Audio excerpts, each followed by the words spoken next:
Naglibog ka ba? O na nagpangutana ka sa imong kaugalingon? Apan walay klaro ang kasulbaran? Aduna ka ba'y dakong pagtuo nga pinaagi sa pagtuon sa balaang kasulatan? Imong mabatnan ang kahibalo ug ang mga tubag niini? Ikaw among ginaimbita alang sa usa ka pagtuon sa mga umalabot nga mga kapanahunan base sa balaang kasulatan. Pinadayag sa kahanginan. Usa ka programa nga magahatag og katin-awan sa imong mga pangutana pinaagi sa pagtuon sa mga pulong sa Dios. Pinadayag sa kahanginan. Lunes hangtod Sabado. Og karon, aniya si Pastor Jasper Love Panoncio.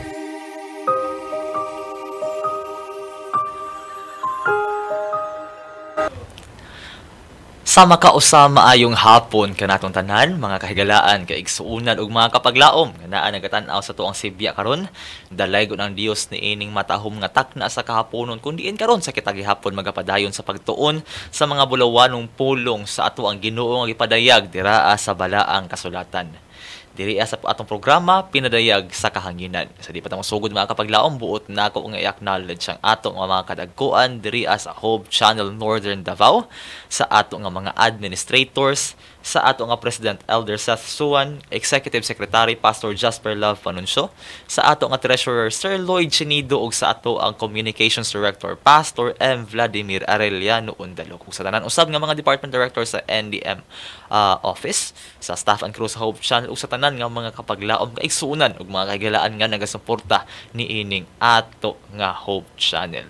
Ining mga taknaa mga kapaglaom sa ngalan sa ato ang host diri sa Pinadayag sa Kahanginan Pastor Jasper Love Panuncio, ang NDM Executive Secretary kini inyong ubos nga alagad higala og kapaglaom Pastor Mark Arellano ang makig-uban kanimo sa ato nga mga pagtuon karon diri sa tong programa Pinadayag sa Kahanginan, kundi asa mga kapaglaom atong pagatun-an ang mga doktrina, pagtuo ug mga pagtulunan pinasubay sa balaan nga kasulatan. Ni ining taknaa mga kapaglaom sa dili pa nato ingon nga pag-aablihan ang ato nga mga Biblia karong adlaw, gusto nako nga magpamalandong ta sa usa ka kanibitaw nga pangutana. Unsaon man nato pagpamatuod nga tinuod ta nga nahigugma sa ato nga Ginoo, sa ato nga isig katawo, ug unsa man gyud ang ato nga kanibitawng significance nga kuha ni ining pagkamatinumanon dira sa Dios. Busan ini taknaa mga kapaglaom, ang ato nga pagtuon padayon gihapon sa nilabay nga semana kundi ang atong focus mga kapaglaom ang kasuguan sa Ginoo. Gawas pag ini mga kapaglaom ang significance ni ini sa ato nga pagkinabuhi isip mga Kristohanon nga giluwas pinaagi sa grasya nga naangkon pinasubay sa pagtuo dira agikan kang Ginoong Hesukristo. Busa mga kapaglaom, ubanik ako ninyo karon. Samtang kita magtuon mamalandong ato nga i-appreciate ang gugma sa Ginoo nga iyang gipadayag pinaagi sa iyahang pulong diri sa balaang kasulatan. Ug sa di pa ta padayon ang mga kapaglaom atong hinumduman, spiritual things are spiritually discerned. Busa ubanik ko ninyo karon mga kapaglaom, samtang kita mangayo og langit ng kaalam sa ato ang Ginoo pinaagi sa pagampo. Magampo ta. Dios nga labing gamhanan astron sa mga langit, kanimo among ibalik ang dungog ng himay ug pasalamat tungod sa imuhang gugma, grasya ug kaluoy nga gihatag kanamo. Sa amo karon Ginoong Dios nga pagtuon, kami muhangyo dira kanimo sa imo nga paghatag kanamo og langit dun nakaalam tungod kay kung sa among kaugalingon lamang bisan pa man sa among pagtuon, pagpaningkamot sa among iniskulahan kani dili o mahimong ego aron kami makasabot sa imo nga mga pulong apan pinaagi sa imo nga pahig-uban, paghatag kanamo og langit nun nakaalam sa pagpadala kanamo sa balaang espiritu nga kanamo makig-uban ang imong mga pulong nga naa dira sa gipadayag sa balaang kasulatan kini naglaom ug nagtuomi nga amo gayon nga masabtan ug ang mga mensahe nga kanamo imong gihatag amo kini nga makinabuhian. Busa Ginoong Dios dunggang amo nga mga pag-ampo, pasaylua kami sa among kalapasan.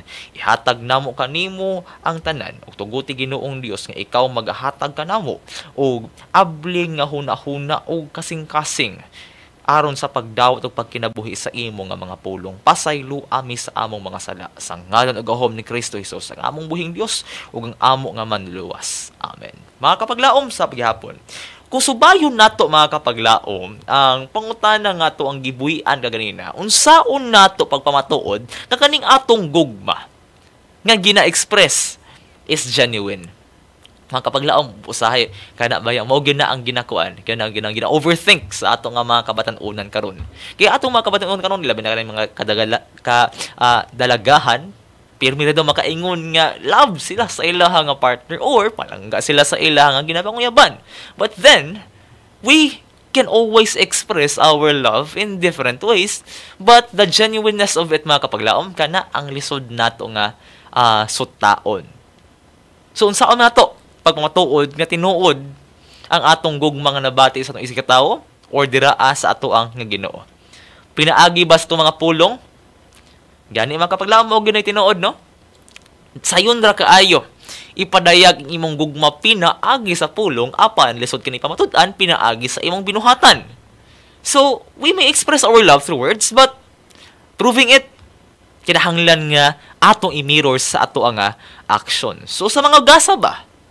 Yan, tinuod mo na ilang ingon nila mga kapaglaom, no? Nga, you can give without loving, but you can never love without giving. Gani kan nga prinsipyo mga kapaglaom gipamatud-an sa atong Ginoo pinaagi sa iyang paghatag sa iyang bugtong anak nga mo si Ginoong Hesukristo nga nagpalansang didto sa Kalbaryo sa krus, nagula sa iyang kaugalingong dugo aron kita di na kinahanglan nga mobayad sa ato apang mga kinabuhi pinaagi sa kamatayon ngat mo ginapangayo sa balaod sa sala. Apan mga kapaglaom, namatay siya alang og tungod kanato aron nabat na nato ang kasiguraduhan ni anang kinabuhing walay katapusan. So tinuod na mga kapaglaom apan dili sa tanang panahon applicable. Tan-awa kung unsa ang giingon diri sa 1 Samuel chapter 15 verse 22. Gani. Giingon diri, has the Lord as great delight in burnt offerings and sacrifices as in obeying the voice of the Lord?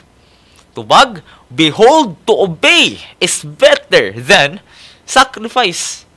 Tinuod mga kapaglaom, kung balikan na to ning sugilan o konteksto ni ini, si Haring David, gisugo sa Ginoo, si King Saul di ay. Si King Saul, gisugo sa Ginoo pinaagi ang Prophet Samuel, nga ilahang sulungon og i-destroy yun nila, pamatyon ni mga Amalekites. O ni apil, pagpatay ng mga ilahang kahayupan, sunugon ng ilahang mga kabtangan, wa sila'y ibilin bisag isa. Pero sa diha nga nakita ni Saulo mga kapaglaom, nga ang ilahang mga mananap kahayupan dito ang mga binuhi nila, tambok kaayo, maayo kaayo nga kuan nga kuhaon. So ang iyang gibuhat, wa niya gituman ang sugo sa Ginoo, nang loot sila mga kapaglaom, claiming it as spoils of war, but in doing so, ang ilang gibuhat mga kapaglaom, naghuna-huna raman siya nga pwede ra gid siya muhalad pagkahuman ani. Pero mga kapaglaom, gibadlong siya ug tungod ni ana mga kapaglaom atong masabtan na to obey is better than sacrifice. The message is clear through Prophet Samuel that God desires obedience more than ritual offerings or any offerings that we can ever give mga kapaglaom. Sa ato bang presensya o sa mga sakripisyo, mga kapaglaom, ang tinuod sa atong tinuod nga kinabuhi mga kapaglaom, ang gugma makita dili lang sa ginaingon, dili lang sa ginahatag, apan diraaw sab sa ato nga intensyon, sa ato nga motibo, ug more importantly, diraa sa ato nga mga buhat. Ug usab mga kapaglaom kini ang atong relasyon ngadto sa Ginoo. Pwede nimo i-love bomb ng imuhang ginapanguyaban, hatagan nimo daghan kaayo nga mga bulak, mga chocolates, mga regalo kung unsa pa, pero mga kapaglaom lahi ra gid ang mga pamatud-an gyud nimo pinaagi sa imuhang gugma, sa imuhang intensyon ug sa imo nga motibo. Gani kapitan nato ni emphasize mga kapaglaom, no, gisulat ni dira sa Juan kapitulo 14 bersikulo 15. Miingon si Kristo, kung nahigugma kamo kanako, tumana ninyo ang akong mga sugo. Mga kapaglaom kini klaro ug walay libog nga panultihon. Gisulti ni Kristo mga kapaglaom nga ang tinuod nga suktanan sa ato ang gugma alang kaniya dili lang pagbati, Dili lamang relihiyosong kalihukan, kundili ang pagkamatinumanon diraa sa pagtuman. And last time mga kapaglaom, last week ato nang gisutan kung unsa na mga balaod, unsa ang kapusanan ana, unsa ang intensyon motibo ana, unsa ang kalahian ni ining moral o seremonyal nga mga balaod. But now mga kapaglaom, atong pagatun-an, what does it mean to live an obedient life for our God? Kaya ang andam nga magpasakop sa atong kauboton ngadto sa iyang kauboton, pinaagi sa pagtuman sa iyang mga kabaluoran o kasuguan. Pinaagi sa pag-capture ni aning motivation o intention nga insakto mga kapaglaom. This is the real measure of our genuine faith and love towards our Lord and our Savior. Busa mga kapaglaom karong adlaw, samtang magtuon ta sa pulong sa Dios, atong tan-awon kung giunsa nga ang pagtuman usa ka pamatuod sa tinuod nga gugma, no? Kung giunsa nga kini gipakita sa mga matinumanon sa kasaysayan, matinumanon nga kasaysayan nga napatik dira sa balaang kasulatan, o kung giunsa ta paghatag sa Ginoo gahom aron kita makatuman. Dili bilang ulipon sa balaod mga kapaglaom, apan ingon nga mga anak nga nahigugma sa ila nga amahan. Atong pangayoon ni mga kapaglaom karon sa Ginoo ang pagtuon niini. But the thing mga kapaglaom is mao ni. Masaligan ba nato ang atong kaugalingon sa pagbulutan o mga kaugalingon nga understanding when it comes to judgment kung unsa ang maayo o unsa ang daotan? Kaya sa magund-magund na mga kapaglaom, labi na kaniadto. Ang mindset nila kaniadto mga kapaglaom, na ilaing pamaagi nila para mabatan nila ang kaluwasan ug mauna ang ilang sipyat. Gani, kung atong basahon ang Jeremias kapitulo 17 bersikulo 9, nagkanayon, ang kasing-kasing malimbungon labaw sa tanang mga butang ug hilabihan gayud kapag kadaotan kinsay makasusi niini. Therefore mga kapaglaom, kung atong i-base ato ang kaugalingon nga pagpanabot og reasoning og mga logic, ang pangutana kung unsaon nato pagsukod ang atong gugma ngadto sa atong Ginoo, di gyud nato masaligan ang ato ang kaugalingon. Dili gyud nato ingon nga makaplagan ang tinguha sa Ginoo. Di gyud nato ingon mga kapaglaom nga masubay gyud kung unsa ang kauboton sa Ginoo nga nihi nato tungod kay ato namang gisaligan ang ato nga mga kaugalingon. Gani mga kapaglaom atong hinumduman. Wan nga dira sa pagkinabuhi nga oyon sa kauboton sa ato nga Ginoo. Wala tayo laing daganan pa. Balik yun ta sa Biblia. Biblia ra gyud mga kapaglaom ang makatubag sa ato nga mga pangutana kung unsaon nato pag-measure ang atong gugma ngadto dira kaniya. Nato measure our love, but the genuineness of our love as well as atong faithfulness mga kapaglaom. Kay kung manggaling kita ra mabut unsto ang kaugalingon, nan unsa may panginahanglan pa nato sa pulong sa Dios. Gani mga kapaglaom kani atong pundasyon karon. Kung atong susihon, wala na tay lain nga lalisan pa. Hindi na kinahanglan ni debatihan kung unsa pa gyud ang significance sa balaod sa Ginoo tungod imo naman ni ang iyang kauboton. Whether we like it or not, the thing remains mga kapaglaom that living a genuine faith para sa tuwang Ginoo, expressing our genuine love to Him, kinahanglan ibase gyud nato sa kung unsa ang iyang ginapangayo nganhi kanato. Gani sumpay niini mga kapaglaom, unsa di ay ang gihatag sa Ginoo nga mahimong giya nato sa ato ang kinabuhi. So, kay di man nato masaligan ang atong mga kaugalingon nga labi nato ang judgment, especially our judgment mga kapaglaom on giving or living away nga kana bitong makaingon gid nga genuine na ato ang pagpuyo o ato ang gugma o relasyon dira kaniya. So balik gid ta sa kung unsa ang gikatagda sa balaan nga kasulatan ug tungod niini unsa karon ang gihatag sa Ginoo kanato. Nga iyang gipadayag sa balaang kasulatan aron mahimong giya sa ato nga kinabuhi. Mga kapaglaom, klaro kaayo nga diri ang giingon sa Proverbio kapitulo 6 bersikulo 23 nga nagkanayon, kay ang sugo maoy usa ka lamparahan, og ang balaod maoy suga, og ang pagbadlong sa paghamatngon maoy dalan sa kinabuhi. So you see mga kapaglaom, if we want to live such a life nga subay sa kaubuton sa Ginoo, sa dalan niyang gitakda kanato, balik ta sa bala ang kasulatan ni kani mga kapaglaom, puno sa mga talambagon, puno sa mga pahimatngon, o puno sa mga pagbadlong mga kapaglaom. Kung kita nakaplan sa tuong kaugalingon nga nalayo na diraa sa kaubuton sa ato ang langit nun nga amahan, kung kita nagmasinupako na, kung kita rebellious na, ug labaw sa mga kapaglaom, kung manggaling niya abot na sa punto nga ultimos tong pagsimba sa atong pagkinabuhi ug sa atong pagsunod dira kaniya giangkla na nato sa ato ang kaugalingon nga mga kaubuton ug kahimuan, mga kapaglaom, balik ta sa balaan nga kasulatan nganuman kay ang mga pagbadlong ato ay kinahanglan sama sa usa ka pagdisiplina sa amahan sa iyahang mga anak, naa makita diri sa balaan nga kasulatan nga kana mga kapaglaom makapahamat ngun nato samtang kita nagalatas ni ining kalibutan nga walay kasigurduhan subay sa dalan nga gigatakda kanato sa ato nga langit nun nga amahan. Apan bantay mga kapaglaom, duha ka butang pangato ang expound diri. Ang sugo mo'y usa ka lamparahan. Diri sa kalibutan mga kapaglaom, even though we have been endowed with this knowledge of good and evil, but it remains mga kapaglaom nga curse alang kanato ang kani ato ang pagka-corrupted tungod sa sala. Tinuod mga kapaglaom bantay, ang tawo nakabalo nga siya makasala o dili, pero lisod kaayo nga sa ato ang kinabuhi o sa ato ang pagkinabuhi, musubay ta sa dalan ng kitakda kanato sa ato nga Ginoo. Ngano man na? Tungod sa ato nga nature. Our minds, ang ato nga mga panghuna-huna mga kapaglaom, has been clouded with what we call ano bitong resulta corruption sa sala mga kapaglaom. Gani ultimo sa ato nga pagsimba, ultimo nga sa tong pagpangalagad, tungod kay kita nahulog man sa pagpakasala mga kapaglaom, usahay hulog gihapon ta salit ag sa kaaway pinaagi sa pagbaton o kinaiya nga relihiyoso kaayo, pero dili subay sa kaubuton sa ato nga Ginoo. So, balik ta ni ining ato ang bersikulo nga subayon mga kapaglaom. Diri sa kalibutan nga puno sa kangit-ngit ug walay kasigurduhan, ang makahatag ragid nato og giya nga suga ang daw lamparahan is ang kasuguan sa tuang nga langit ng amahan. Sumala sa Proverbio Kapitulo 6, versikulo 23. Ngani mga kapaglaom, og ang balaod maoy suga. So, how do we reconcile this one mga kapaglaom? Being Christ as the light. Simple ra gyud kaayo mga kapaglaom. Gi-embody ni Kristo kung unsa ang balaod sa Ginoo.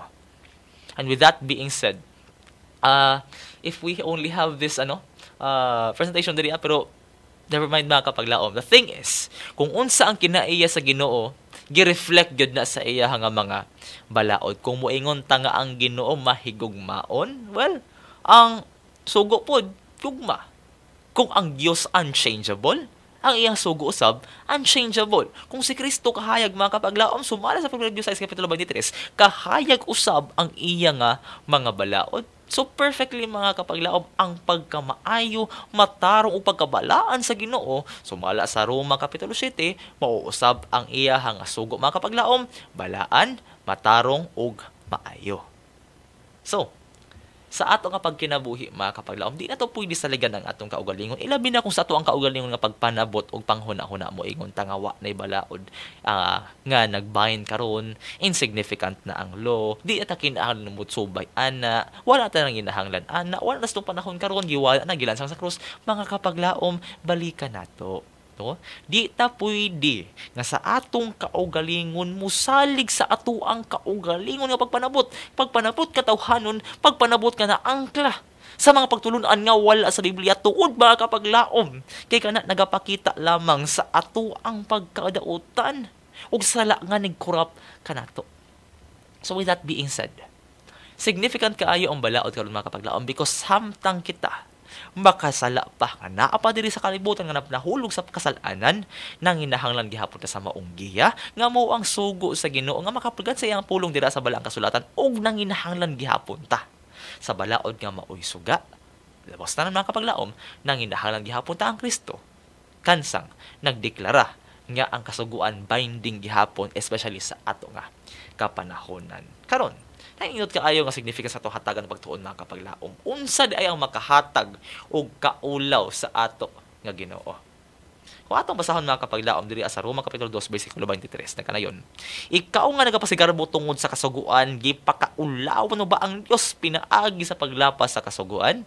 Kasi mo ingon ka, oy pastor, applicable ra gyud na siya sa kuan ha, sa mga Hudiyo ha. But let us hatagan natin exegesis mga kapaglaom, kinindot manggod kaayo ni nga pagatun-an. So, mo ning kinatibok ani exegesis ni ining Roma Kapitulo, dili lang ni ingon nga naglatas dira sa 23, apan kung atong kuhaon gyud ang tibuok ang konteksto ni ini mga kapaglaom, makaplagan nato ang tibuok nga context ni ini gikan sa 17 hangtod sa 24 sa Roma Kapitulo 2. So, atong subayon. Game.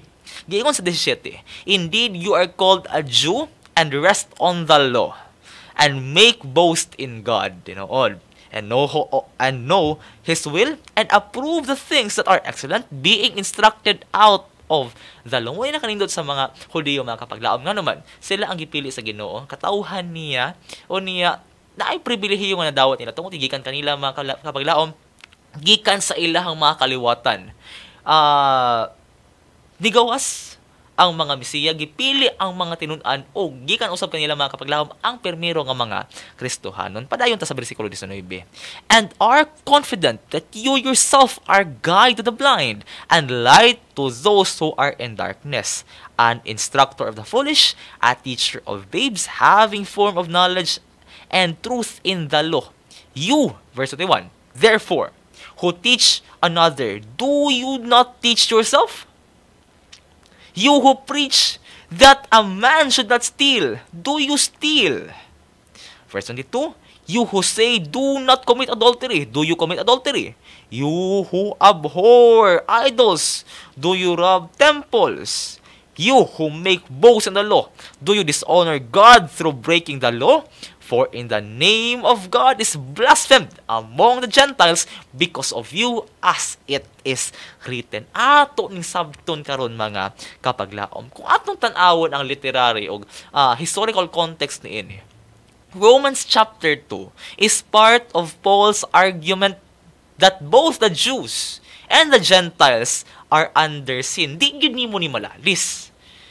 Siguro mga kapaglaom mo ingon ta nga ang mga Hudiyo na ilalom sumala sa kasaysayon mga kapaglaom na ilalom sila ni ining balaod nga seremonial, sibil o sakripisyal dira sa daang tugon. Pero mahintil ka man og mga Hudiyo, kitang tanan ilalom ubos ni ining balaod sa sala.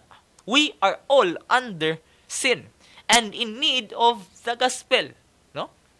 Kadi man na pwede mga kapaglaom ang nanginahanglan sa maayong balita ang kuan lang, ang mga hintil ra. Apil po na mga Hudiyo mga kapaglaom na nanginahanglan ni ining maayong balita. According to Romans chapter 1 verse 18 hangtod sa 3:20. Mauning kinatibuk na konteksto ni ini. Pero mag-focus na ni ining kapitulo 2 bersikulo 17 hangtod 24 mga kapaglaom. Awa, verse 17 to 24 especially addresses the Jews who trusted in their identity. Ni ara, mo ni problema diri kaning bersikulo 17 hangtod 24 mga kapaglaom, gi-address ni atong mga Hudiyo nga nagsalig dili sa Ginoo, dili ang Kristo, dili sa may balita o sa grasya, apan nagsalig sa ilahang identity. Nagsalig sa ilahang possession ni ining balaod, isip tinugyanan sa balaod ug sugon sa Ginoo ug sa ilahang relihiyosong kaalam. Mao ni ilahang gisaligan, apan nakapalit nila mga kapaglaom mo ni ironic kaayo diri. They failed to live in accordance with that law. That is the problem right there mga kapaglaom. Ang problema ana dili ang balaod nga naa kanila, apan ang wala sila nagkuan mga kapaglaom hunahuna nga kaning ilahang balaod nga ginabantayan, wala sila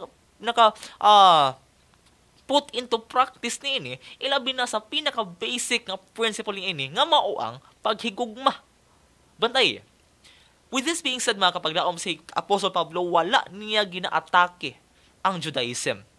Apan ang iyang ginatira ni ini mga kapaglaom sa iyang mga argumento, kaning hypocrisy nga naa sa mga Hudiyo claiming moral superiority without obedience. Ang problema asa dili sa balaod mga kapaglaom kundi sa ilang pagkamasinupakon ra gihapon. Kiwa man gi problema ang kabalaoran ang napulo kasugo sa Ginoo mga kapaglaom, di man makitag problema ana. Kisukat sa unahang dito karon mga kapaglaom, ang mga napatik dira di gud niyo ma-challenge kung moral considerations na ang pagahisgutan. Bisag aha ka mo adto, ang pagpatay ang gibawal sa Ginoo mga kapaglaom, bawal gihapon na. Sige daw, tagaid daw ko og nasod nga okay sa ilaha ang ang kwan. Okay sa ilaha ang murder. Wala, mga kapaglaom. Walay nasod. Sukan pa sa kasaysayan sa kalibutan nga wala nag-outlaw ni ining pagpatay nga nakabase sa moral nga pagkamatarong ni ining kasuguan. So, atong usuban mga kapaglaom, wala ginaatake ni Apostol Pablo ang Judaism nga relihiyon, apan ang iyang ginatira kaning mga pagkinaiyang hipokrito sa mga Hudiyo nag-angkon that morally they are superior, mas labaw sila kaysa mga Hudiyo. Naagya po yung racism ni mga kapaglaom. Kimutanaw sila sa uban nga mga pundok, mga Hudiyo. Mutanaw sila, dila sa uban nga mga pundok mga kapaglaom, dila sa uban nga mga relihiyon o pagtulunan, apan sa uban nga mga rasa, ilabi na ang mga hintil, ubos ka ilang pagtanaw, naghuna-huna sila, na kanang mga hintil, wala na sila. Wala.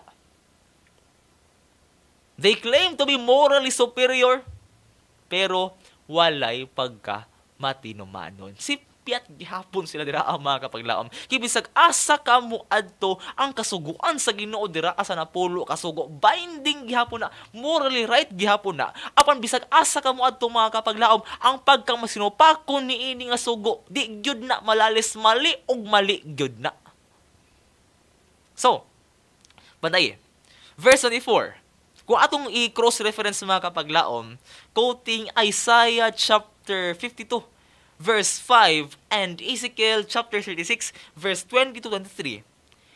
Bantay dira, Israel's disobedience led to the Gentile nga nagpasipala sa ngalan sa Dios. Tanawa ha? Kinsay nagmasinupakon ang Israel. Unsay resulta? Ang mga hintil mga kapaglaom nga unta ilang mensahian, pinaagi silang pagkinabuhi nga opos ni ining kinaiya. Mga masinugtanon sa kaubot ng kasaguan sa Ginoo, nagpasipala na noon sa Dios nga ilahang gialagaran o nagpasipala sa iyahang nga ngalan. Unsa hinungdan mga kapaglaom, ang balaod ba? Dili ang balaod ng hinungdan nga mooy nakadala sa mga hintil nga upasipala sa Ginoo, apan ang ilang pagsupak ni anang sugo sa Dios mauna ang nakadala sa mga hintil nga upasipala sa Ginoo ug sa iyahang ngalan mga kapaglaom. Bisag ahata mo adto ang pagkamasinupakon sa kasuguan sa Ginoo, magaresulta yun na nga maulawan ang iyahang ngalan. Sa pagpadayon mga kapaglaom, atong tan-awon, balik ta gamay, atrasan nato gamay mga kapaglaom. Kaning ginatawag nato nga mga moral privileges. Mga moral noon. Ang mga Jewish privileges nga nahisakop diri sa bersikulo 17 hangtod sa 20 sa Roma kapitulo 2. Walay problema. Gi-acknowledge ni Apostle Paul ang mga privilege nga naghatod sa mga Hudiyo ani nga posisyon. Kitingod man gid mga kapaglaom. They are resting on the law. Yes.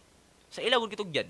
Mismo ang mga scriptures mga kapaglaom kung anong subayon ang Roma kapitulo 1. Sila kitugyanan ini mga kapaglaom. And therefore, being said, dili sayop kung confident sila nga naa sa ila ang revelations sa ato nga Ginoo. Ang problema dira mao ni, they are too self-confident. Nga mo claim ang problema ni mga kapaglaom mo ni, wala na nagpabilin dira ang ilang appreciation sa Dios nga naghatag ni ini ila ang mga pinadayag dira kanila, apan ang ilang confidence mga kapaglaom nagrest sa ilang pagkasila. Kami na gud ni, kami gid gitugyanan ani, sumot pasabot mao ni. That's the thing mga kapaglaom right there. So acknowledges ni gi-acknowledge ni Apostle Paul ang mga pribilehiyo nga naa kanila, being resting on the law. Ikaduha, they have this what we call a divine relationship. Nga tungod niya ni mga kapaglaom, they are boasting in God and knowing God's will and being instructors. Implies the sense of moral and religious authority. But the thing mga kapaglaom mao ni akong usbon, tungod ni ini mao ni nakapahipokrito kanila. Mga kapaglaom sa ato ang practical na panghuna-huna karon. It's not the evil nga atong ma-observe sa gawas mga kapaglaom. Dili ni mga pagsulay ang makahatag nato kaluya. In fact, ang mga challenges nga to ang mga na-encounter diri sa kalibutan mga kapaglaom, di ko mutuo nga igo na para makawala nato og ganas gikan sa to pagsimba ug pag-alagad sa ato ang Ginoo. Pero sultihan ko kamo mga kapaglaom, unsa gyud ni maka-backslide sa mga Kristohanon? Kristohanon ra pod. Mo ni sakit dira. The leading cause of backsliding inside the Christian religion is Christians. Ngano man? Mao ni. Mupailat nga nakaila sa Ginoo, nagasimba kaniya, nagaalagad kaniya, pero sa pagtaga nato sa isig ka tao, maot gihapon kaayo. Makapaglaong makawalag gana isimba. Mo ni tinuod dira mosulod kag simbahan. Nag-expect ka nga dira ang maka-encounter ka o kaning ginatawag nato nga sense of belongingness. You feel like you are welcome, you are home. Pero pag-abot sa church mga kapaglaom, dira ra pod nga dapit og dira ra pod nga mga tao mo ikusog kaayong muhukom nimo. Mao ni sakit dira ang mga kapaglaom. Mao ni rason nganong daghan kaayong mga Kristohanon, instead nga mo join sila sa congregation, pilion na lang nila nga dira na lang sila mosimba sa ilahang balay, mutuon na lang sa bala kasulatan nga sila ra. And the problem right there mga kapaglaom is mao ni, once they are alone, they are prone to the attacks of the enemy. Mao na nga panawagan mga kapaglaom sa tanan ng mga Kristohanon nga nakabati karon. Di nato sundon ang hypocrisy sa mga Hudyo just because we have knowledge of God. So, sa pagbadayon mga kapaglaom, in verse 21 to 23, di sa Roma Kapitulo 2, Paul rhetorically asks, may rhetorical question diri ang mga kapaglaom. If they teach others, do they apply the same standards on themselves? Kana, kilain kain ang malandungon mga kapaglaom. Kana bitong motodlo ka nga, okay, dili ta man libak, kay bawal ni mang libak, dili maayo mang libak, pero kita ang number 1 nga libakirog libakira. Moingon ta nga in terms of 10 commandments mga kapaglaom, moingon ta nga tahuron ginato ato ang inahan ug amahan ha para mutaas tong kinabuhi diri sa kalibutan. Pero pag suguon sa ginikanan, kusog gyud mabugol-bol usay buy-buyon pa ang mga ginikanan. Nakaroon ma-observe niyo mo na mga kapaglaom, unsay mahitabo? You are not only questioning. Di gid na ingon nga mo abot sa point mga kapaglaom, kay kasagaran mo gud mahitabo mao ni. Kung makita nato nga mauna, dili ang nagpractice ang ato nga badlungon, but the thing is, ang una nga mosulod sa tong hunahuna mga kapaglaom, ang una nga pangutana nga ato ang ibuhian, unsa klase nga Dios ang imong gialagaran nganong ing-ana man ka og batasan. Di ba? Mo ni realidad mga kapaglaom. Kaduha nga pangutan ng rhetorical ni Pablo niini nga naglangkob diri sa bersikulo 21 ug 23, do they break the very laws they claim to uphold? See, this is the irony right here mga kapaglaom. Possessing the law does not guarantee righteousness.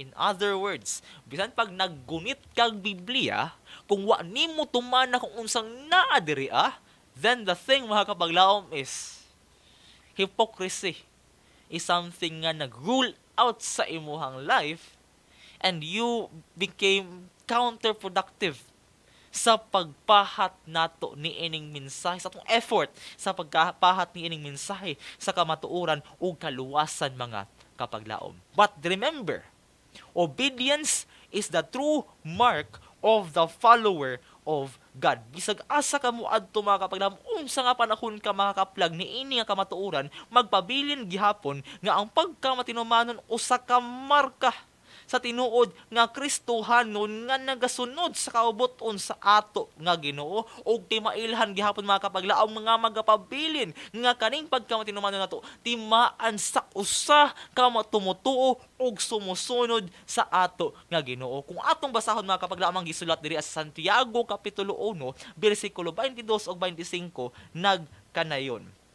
Ingon pa diri, ayaw limbong niyang inyong mga kaugalingon pinaagi sa pagpamati lamang sa pulong sa Dios, apan hinuon tumana kini. See? The thing here mga kapaglaom, nag-ingon nga kung kita maminaw lang sa pangapulong sa Dios, apan wa nato ginatuman kung unsang naa diri dinhi Unsay mahitabo nato? Ginalimbungan daw nato ang atong kaugalingon. Sa pagpadayon bersikulo 23 nagkanayon. Ang namati sa iyang pulong apan dili magatuman niini nahisama sa usa ka tawo nga nanamin ug nakakita sa tinuod yang hitsura. Makasudong siya sa iyang kaugalingon apan ining pahawa niya nahilimot lang dayon siya sa iyang hitsura. What's the point mga kapaglaom nganong adtong sa amin? Unsay rason nganong manamin ta? Para tan-aw nato mga kapaglaom kung atong hitsura na plastar pa ba? Di ba?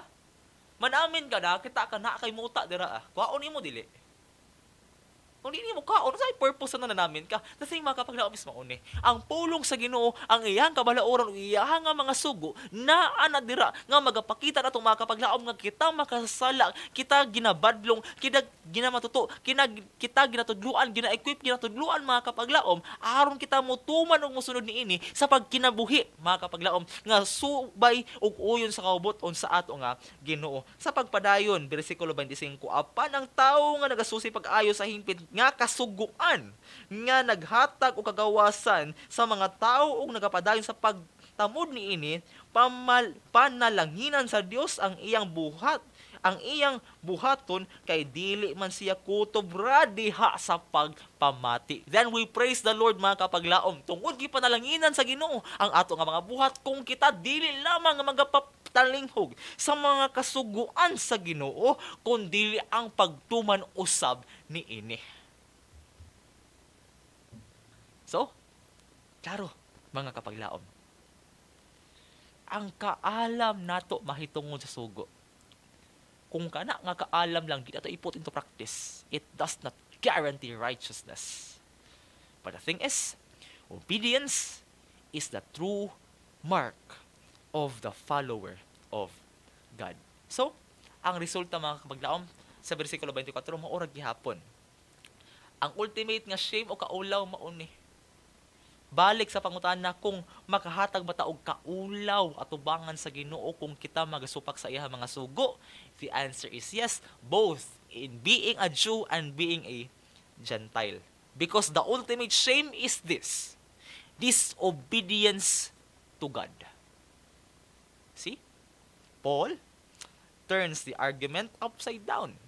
Instead, the Jews being light to the Gentiles, their disobedience causes Gentiles to slander God's name. So, sa mubo nga tubag mga kapangutlaom, yes, kung kita magasupak sa uboton sa Ginoo, especially in claiming that we are of God's, Kristohanon ta, mga kapaglaom, kung di ta to subayon ang iyang tuman o kinabuhian, ang iyang mga kasuguan, makahatag hapon nagkaulaw dira sa iyang ngalan. Kaya ang problema sa mga Hudiyo mga kapaglaom mo ni na asa ilaha ang kasuguan, they follow the law but they don't follow Christ.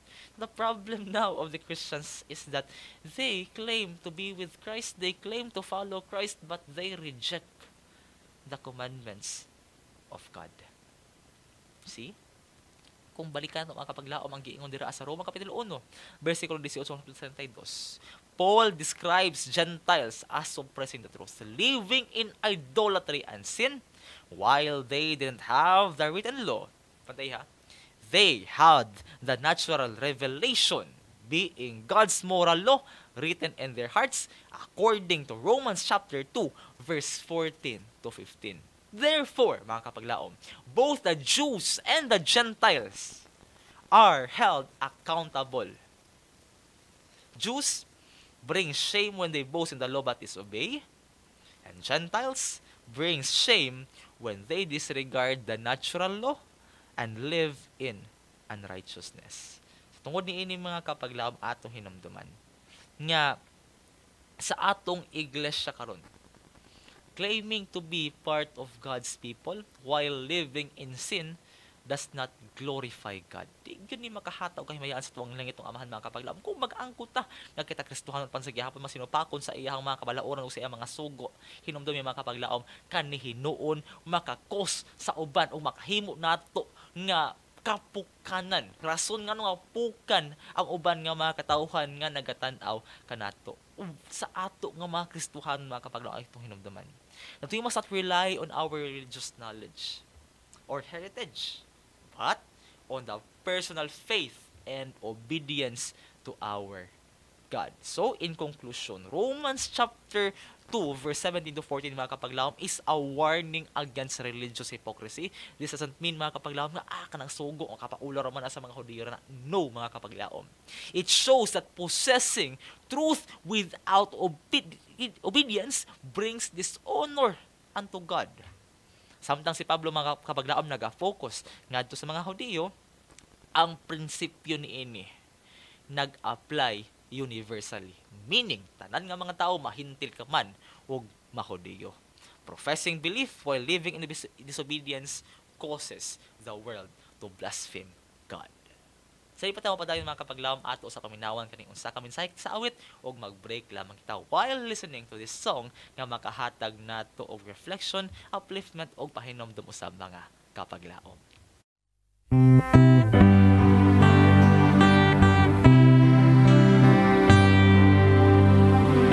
Dak na, hapit na, nga si Hesu Kristo mubalik na siya aron sa pagluwas kanimo ganago sa tanan. Pusa akong higala, ikaw andam na ba sa imong kinabuhi na karon?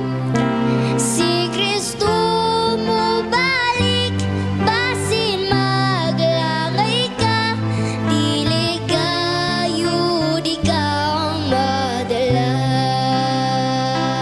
Ang takna,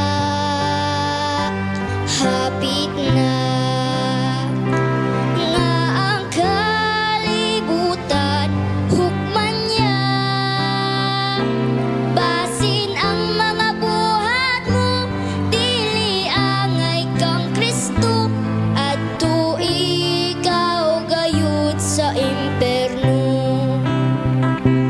Pusa akong higala, ikaw andam na ba sa imong kinabuhi na karon? Si Kristo mo balik, basin maglangay ka, dili kayo di ka madala. Pusa akong higala, ikaw andam na ba sa imong kinabuhi na karon? Si Kristo mo balik, basin maglangay ka, dili kayo di ka madala. Dili kayo di ka madala.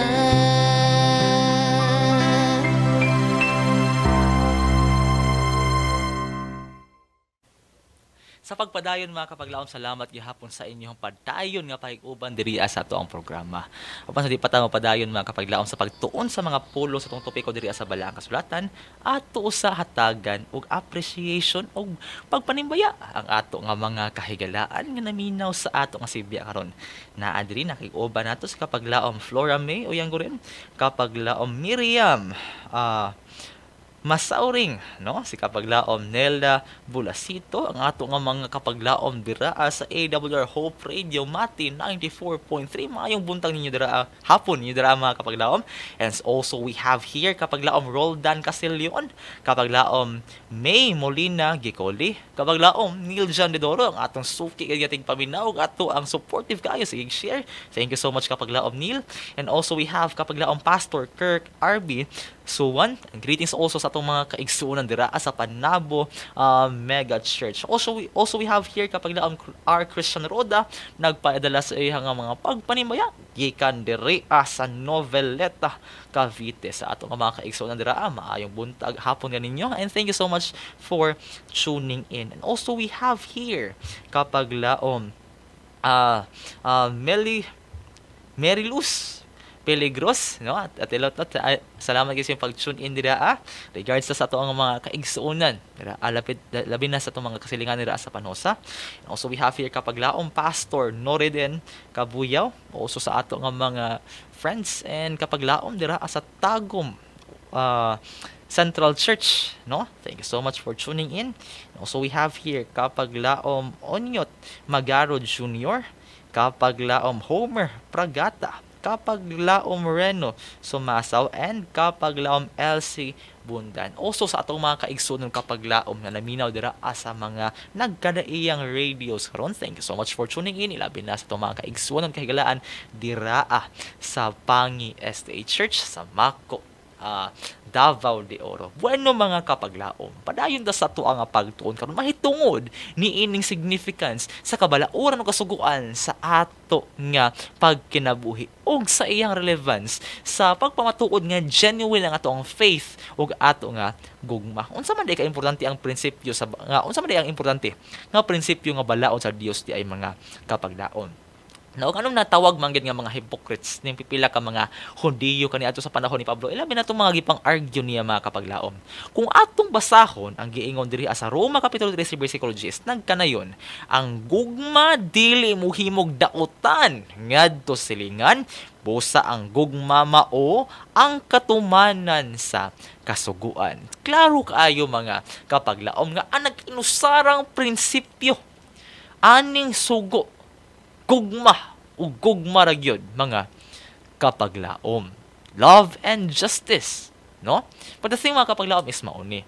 Mao gani na akong atong subayon dira sa Santiago, mabasa dira nga kung kita mo supak sa usa lamang kasugo dira sa napulo sa katibukan mga kapaglaom, makalapas sa tanan. Ngano man, ang prinsipyo manggo dira ang ato ang ginabreak, dili ang nag-inusara nga part sa balaod, kundili ang isagyud katibuok nga prinsipyo ni ini mga kapaglaom, and that is love. Question ini mga kapaglaom for illustration lang. Mo claim ta gug na higugma ta sa Ginoo.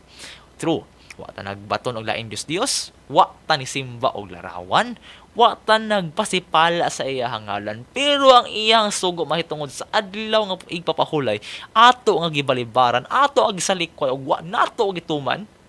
So, questionable ang pagkatinuod sa atong gugma ngadto sa Ginoo.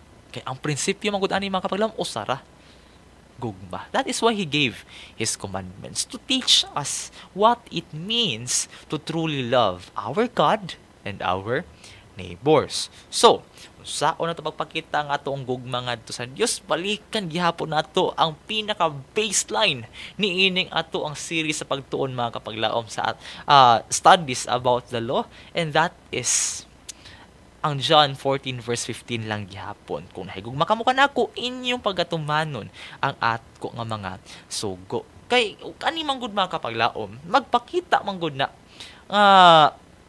ebidensya nga kita na ay Dios nga ginaila, ginahigugma o ginasunod.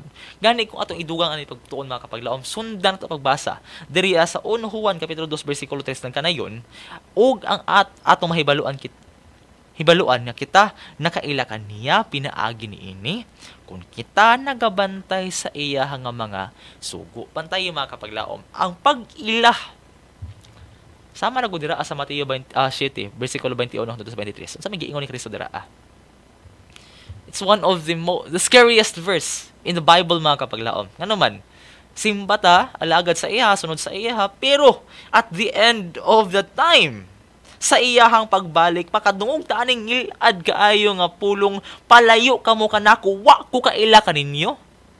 Di mo pasabot mga kapaglaom nga wa kabalo si Kristo tungalan, kabalo siya. Even the strands of our hair, numbered na niya. Ang problema mga kapaglaom mauni.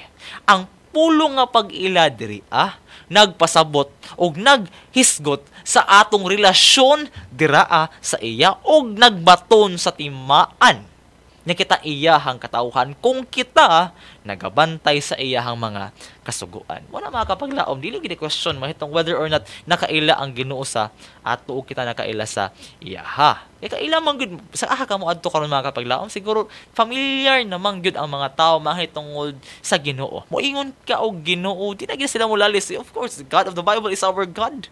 Kawasa sa uban nga mga relihiyon mga kapaglaom, but as for us Christians, kung moingon ta og Ginoo, Jehovah, or Jesus Christ, kailan na sila mga kapaglaom? Now the question here remains, kung kita ba na ay genuine and deep, transformative, and meaningful relationship with Him? Kung naa, well, good. Especially kung mo claim ta. But the thing is, kung mo claim ta nga natay gugma dira kanya mga kapaglaom, naatay suod nga relasyon dira kaniya, how can we prove it? The Bible has a measure. And according to 1 John chapter 2 verse 3, kani nga suktanan mga kapaglaom nga makapamatuol gyud nato nga ato ang pag-angkon nga kita nakaila dira sa Dios ug kita naay relasyon dira kaniya kung kita magabantay sa iyaha nga mga sugo. So karon, unsa ang tinagdan sa mga taong niluwas mahitungod sa balaod sa Ginoo? Kung maghisot mo balaod mga kapaglaom, of course di man gidibog. Ilabi ng higumat sa taong Ginoo. Gani ko ito pong basahon ng Roma Kapitulo 7, versikulo 22 ng kanayon. Kaysa kinasuluran sa akong kasing-kasing, sa akong pagkatawo, ginakalipay ko ang kasuguan sa Dios. Kinsay magkalipay sa kasuguan sa Dios mga kapaglaom? Walay lain kundili ang mga katawhan ragyod nga naay suod ug mahinungdanon nga relasyon diraa kaniya. Kay kung kita mga kapaglaom, naanay suod ug mahinungdanon nga relasyon diraa sa tong Ginoo, ang pagbantay sa iyahang sugo, di na nilisod, di na sakripisyo, pribilehiyo na ni mga kapaglaom. Sama sa usa ka tawo nga nangulit tawo, suguon niyo man nagbisag unsa, labi na to mga katigulangan manguyab sila sa una. Kuyaw ka ito. Kaya para mapatudan nga, ma'am, sir, nahigugma gyud ko sa imong anak, kanang interesado gyud ko nga makikminyo niya, unsa na nila pagpamatuod, mo serbisyo sa ilang panimalay. No, bisan na ni mga kapaglaom dili nakahinumdom sa ilang kaagi kaniadto nanguyab sa ilang partner karon. Sa iyo sa buntag mo ato dito mamugha, mananggot sa panimalay, unsa pa? Magsag-ob, layo kay bagtasan sa uban, pero sugo man mga kapaglaom, kay love man nila ang ilahang kuan, gina pangulitawhan o ginakuan, tuyo pakaslan, no? Tumanon ang sugo sama sa prinsipyo diri sa 1 Juan kapitulo 5 bersikulo 3. Unsa ingon? Kay ang pahigugma alang sa Dios mao kani nga pagabantayan ta ang iyang mga sugo ug ang iyang mga sugo dili gyud mabugat. Never mahimong burden ang sugo sa Dios mga kapaglaom kung kita nahigugma dira kaniya. That's why mangutan sa tong kagalingon. Kung bugat sa tuwa ang pagbantay sa kasuguan sa tuwa ang Dios, mga kapaglaom, questionon gyud nato ang genuineness sa ato nga faith. Kasi pag kita tinuod mga kapaglaom, kung kita nahigugma dira sa tuang Ginoo, sayon ra kaayo ang pagtuman sa iyaha nga mga sugo. Karon, naa na ta aning close nga relationship sa iyaha. Nagsunod ta niya, nitugyan tas tong kaugalingon dira kaniya, ug misaad ta nga mahimong magmaunungon sa ato nga langit nun nga amahan. Unsa man ang ato nga maangkon niini.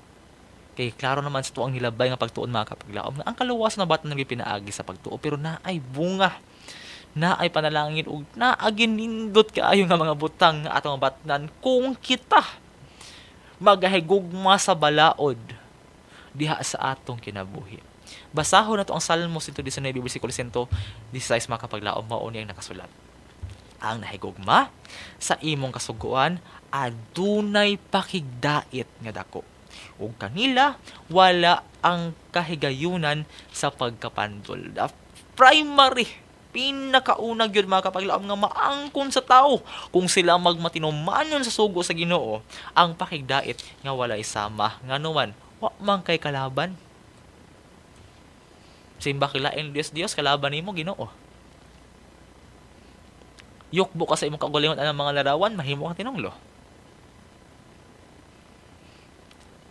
Imuhang gamiton ang ngalan sa iya nga sa pagpasipala mga kapaglaom, di niya isipon nga pa walay sala. Pero kung manggaling, labi na ka mga sugo alang sa pahigugma sa imong katawo. Sulay mga kapaglaom supak sa unang mga sugo unsay mahitabo.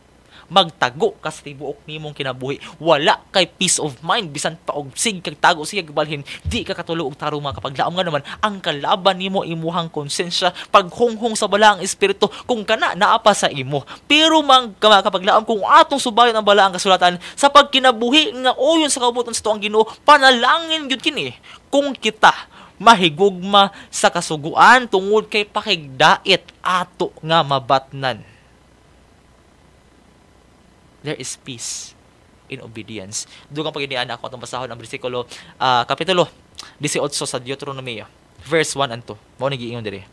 Kung tahoron ninyo ang Ginoo nga inyong Dios, tumanon ni ang tanan niyang mga sugo ang gihatag kaninyo niining adlaw, himuon ko kamo nga labaw sa tanang kanasuran sa tibuok kalibutan. Kung tahoron ninyo ang siya, maangkon ninyo ang tanan nga mga panalangin. So, in obedience to God mga kapaglaom, gawas nga kita makatagamtam og pakigdait nga walay sama, dako kaayo nga peace sa atong kinabuhi, both socially and mentally mga kapaglaom. We are at peace, but the thing is, dugang yan sa Deuteronomy 28 sa bersikulo 1 ug 2, maangkon yun nato ang panalangin labaw sa tanan. Basta kay ato lang hinumduman that in living such a life mga kapaglaom, di nato ni makaya og naging sarata. And remember, this is the result of having a deep and meaningful relationship with our God. Obedience is the result of salvation by grace through faith mga kapaglaom.